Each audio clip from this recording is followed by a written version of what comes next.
Until recently, you'd be forgiven for not knowing who Oleksandr Usyk was. However, since his most recent bout with former two-time unified heavyweight superstar Anthony A.J. Joshua, he's made quite the announcement onto the casual mainstream boxing stage. Although many who have followed the sport knew all about Usyk, many thought he would hardly stand a chance up at heavyweight. From winning Olympic gold at London 2012 to unifying two divisions, there isn't much Usyk hasn't done in the ring. But besides winning Olympic gold and unifying both the cruiserweight and now heavyweight divisions, in this video we're not going to be focusing on his achievements too much.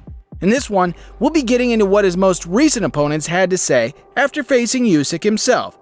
But before we start, don't forget to hit the like button and subscribe. July 21st, 2018. Oleksandr Usyk would take on then undefeated Russian fighter Murad Gasiev in Moscow for the WBC, WBA, WBO, and the IBF Cruiserweight World titles. After a much-anticipated clash, Usyk started the fight in usual fashion, using his movement and jab to control the pace of the bout, not allowing Gasiev to land with anything significant early on. This would be much the story for the entire fight, as Usyk shined in one of his most defining moments at cruiserweight, winning the bout via unanimous decision, with two judges having Usyk winning by 10 rounds, and then one judge even giving the Ukrainian all 12 rounds of the fight. How do you feel? Good? I just made a mistake, and he felt it and turned the speed up. After reaching the pinnacle of the division against Gasiev, Oleksandr would go on yet again to face another dangerous, unpredictable cruiserweight in Liverpool's Tony Bomber Baloo, in what would come to be Usyk's last bout in the division. Usyk would travel once again to defend his titles. This time, the bout was scheduled for the Manchester Arena in England, October of 2018. Pre-fight, the build-up definitely didn't disappoint, as fans and media alike argued over who they liked best in the fight. In recent times, Tony Bellew had started to gain some real traction and became a big draw with the UK fans, eventually turning himself into a pay-per-view fighter with Matchroom Boxing after both David Haye fights. And besides the achievements of Oleksandr, because of his promotion and broadcasting situation, not many people, especially in the UK, had seen much of Usyk or what he could offer against Baloo. But boy did he show it that night. Although most had Tony Bellew up on the scorecards going into round 8, you could tell the fight was slowly slipping away from his grasp, as Usyk started to come back into his rhythm as the rounds progressed. His foot movement, his jab, his pinpoint left hand, and his incredible boxing IQ were on full display. In the 8th, Usyk would send a combination of left hands towards Baloo, sending him back to the ropes, and then from there, Usyk landed a perfect straight left to the chin of Baloo, and as they say, that's all she wrote. Baloo spoke just after the fight to give his thoughts on Usyk. He's one of the pound-for-pound best in the world.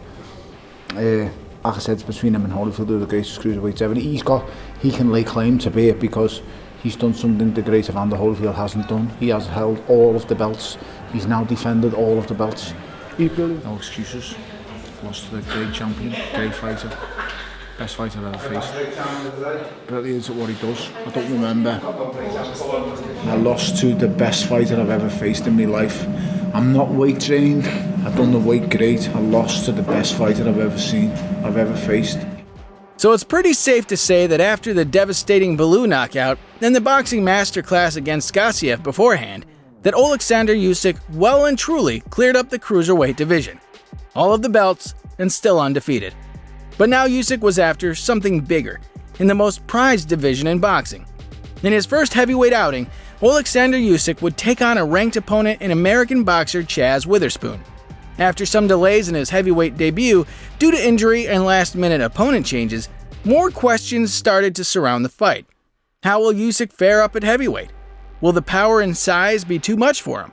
Will Usyk still maintain his speed and agility? In usual Usyk style, he took a couple of rounds to find his pace and begin to work Witherspoon out, prodding out his cat-like jab to search for openings. But as the middle rounds commenced, Usyk ramped up the pressure and began to hit the American to head and body. It was clear to see the gulf in class and ability, and Witherspoon eventually retired in his corner before the 8th round began. Here's what Chaz had to say about his fight with Usyk. Well, in the beginning, I mean, I felt good. I was seeing some counters. And I think one of the worst things I could have did was I landed a solid shot and I see he didn't like it. And then I started trying to load up on my punches instead of just keep letting my hands go. And I think he could see that I was starting to try to slow down a little bit. So he started coming forward. As much as the Witherspoon fight was a good first heavyweight performance from Oleksandr, it wasn't close to what we were used to seeing from him back down at cruiserweight, and not all of the questions about Usyk posed before the fight were answered. People still wondered if Usyk was built for heavyweight. In his next outing at heavyweight, he aimed to put all those questions to bed as he faced one of the heavyweight division's veterans, a sometimes reckless but always dangerous fighter in Britain's Derek Chisora. Pre-fight, Usyk, as usual, didn't have much to say to the media and seemed totally unfazed by Derek's words when the two were together, vowing to let his boxing do the talking instead. And on the night, he did exactly that. Although a much closer, more grueling fight for Usyk in comparison to his first at heavyweight, he once again used his superior footwork and stamina to outlast a tired Derek Chisora.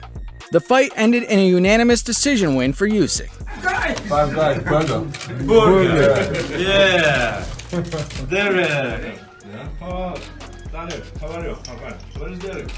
I don't know, maybe the room. In a later interview with IFL TV, Derek wasn't exactly full of praise for the Ukrainian, nor of his future prospects within the division.